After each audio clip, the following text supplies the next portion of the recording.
most of my life, I've noticed I've been kind of in the depressed on that disc, right? And then I would feel better when I get angry, but people don't want me to be angry. Yeah. You know, it's just like, and they go, you shouldn't think that way, you shouldn't feel that way, and you know, so well, most people aren't aware that you're making your way up the emotional scale, and that anger does feel better.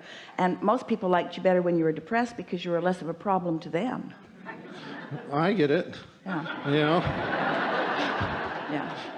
I like it better when other people are depressed too. I mean, I don't want to be mean, but you know, it's just easier to deal with. That's why it's so important to discover your self-empowerment, to establish your relationship with your own inner being, rather than trying to please others who have a lot of different reasons that they want things from you that may or may not be to your greatest advantage. I don't feel so empowered lately, though.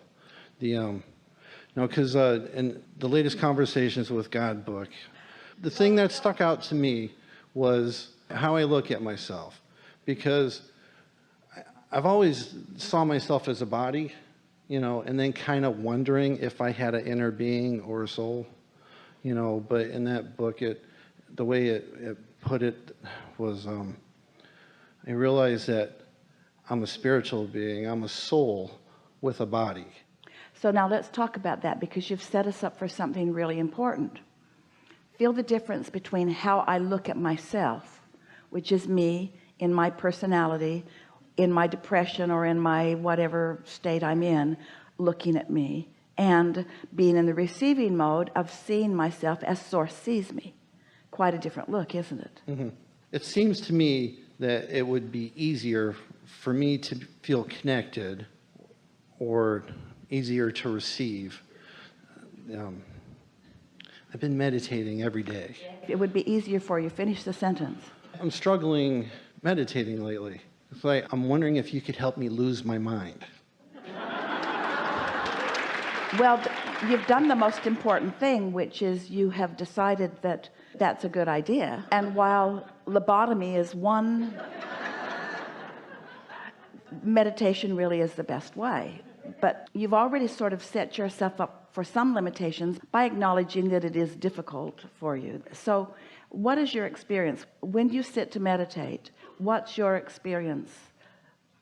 Well, at first I tried meditating like years ago. And well, anything more recent? Well, no, yes.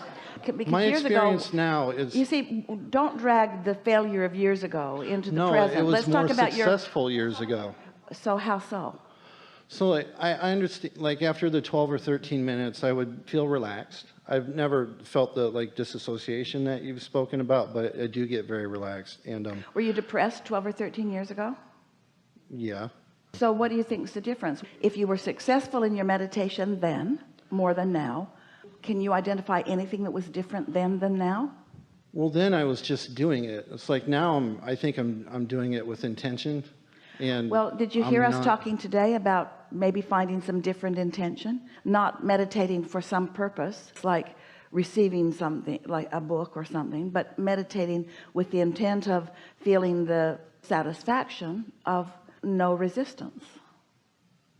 I think sometimes when I'm meditating, I just feel like it's not coming. But you're thinking then. You're taking score of it. Am I meditating? Am I meditating? Am I meditating? Am I meditating? Nope. Am I meditating? Am I meditating? Am I meditating? Nope. How about now? How about now? How about now? How about now? Nope.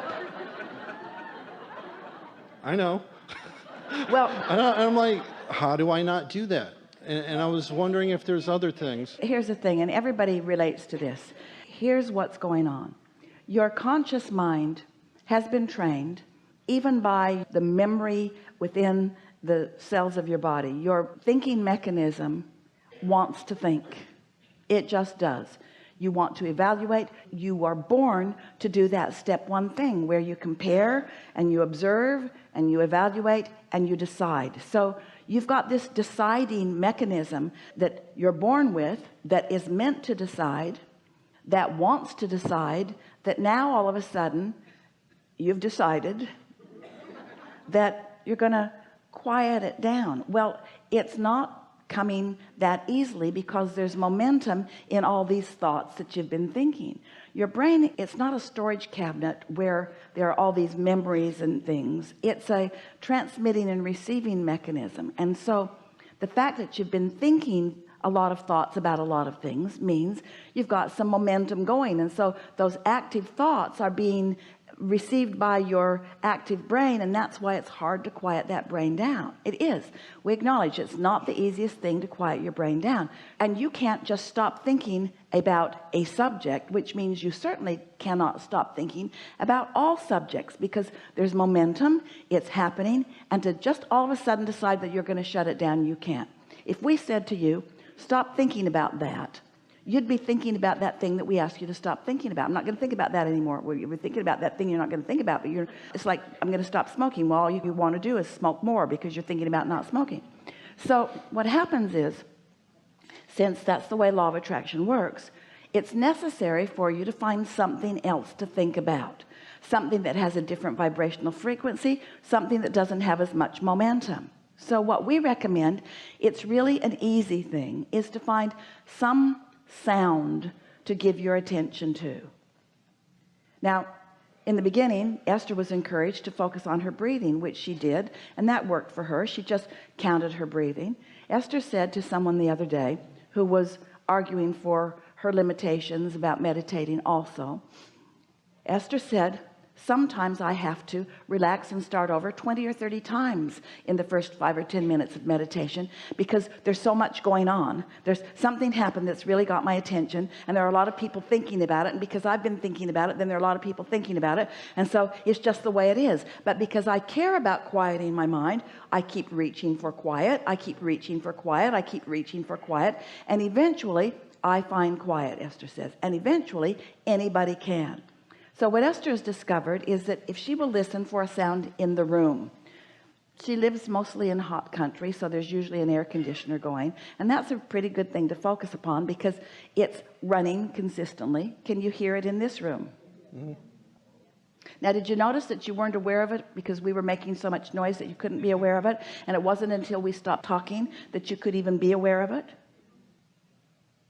But now you can be aware of it. And the thing about a sound in a room like that is that there's not that much interest. Oh, that's not as good a sound as I've listened to before. You don't think thoughts like that. Oh, that sound has a bad attitude. That sound betrayed me. That sound owes me money.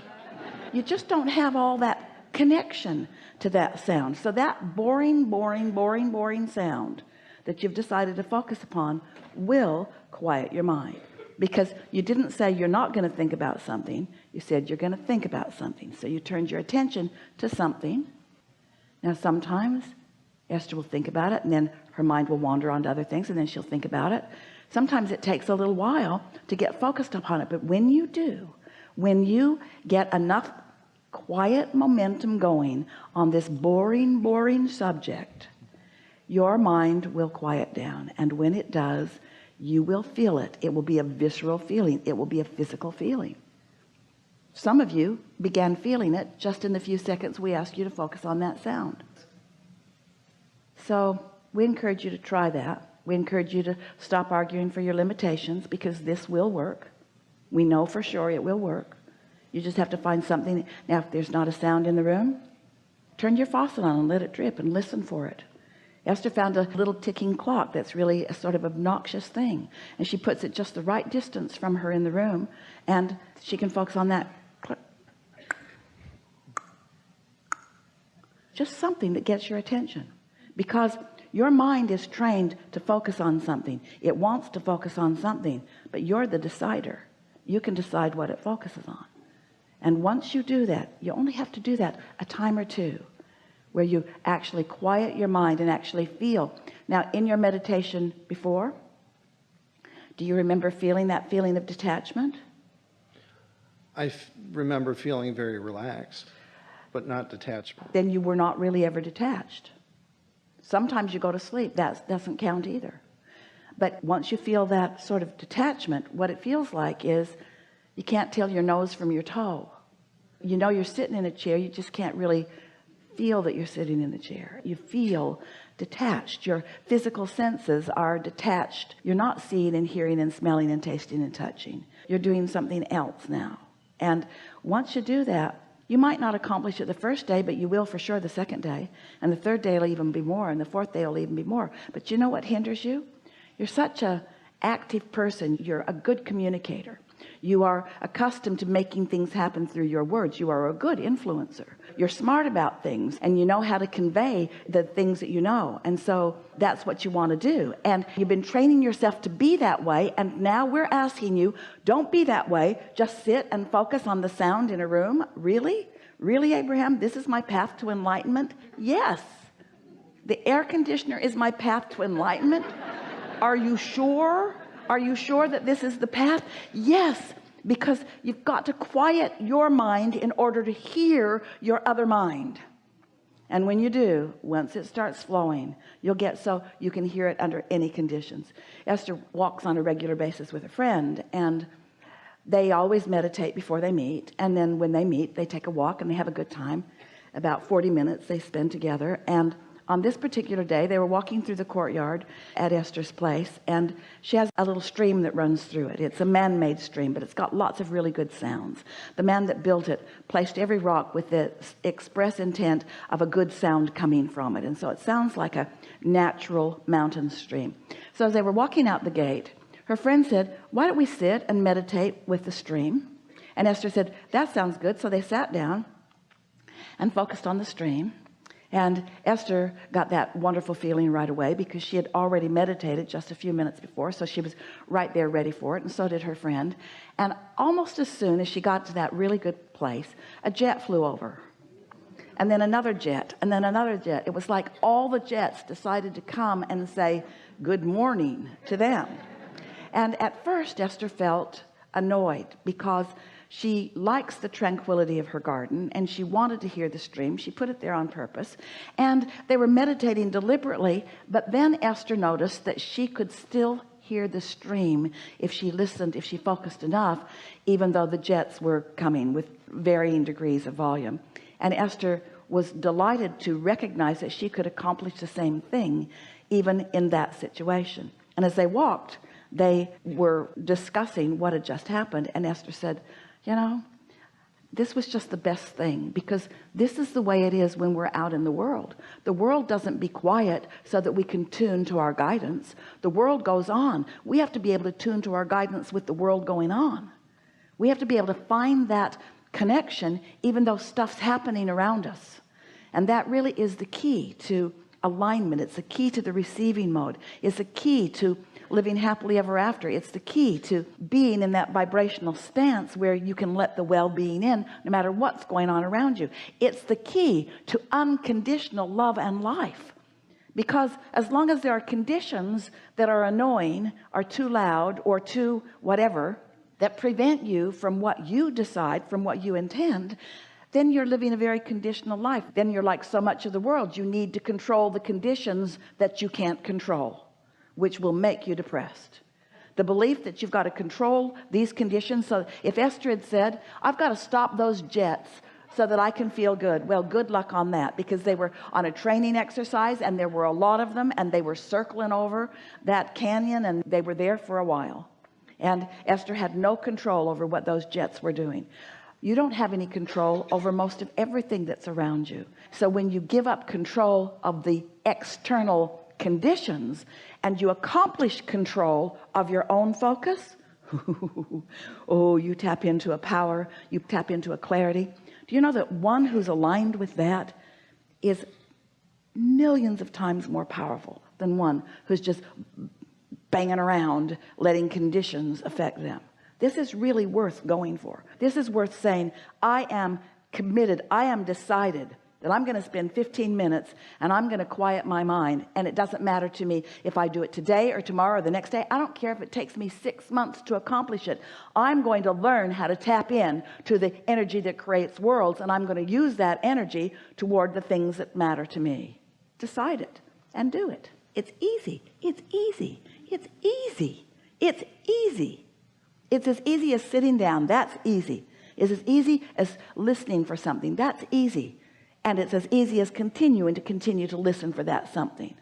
That's all that it is.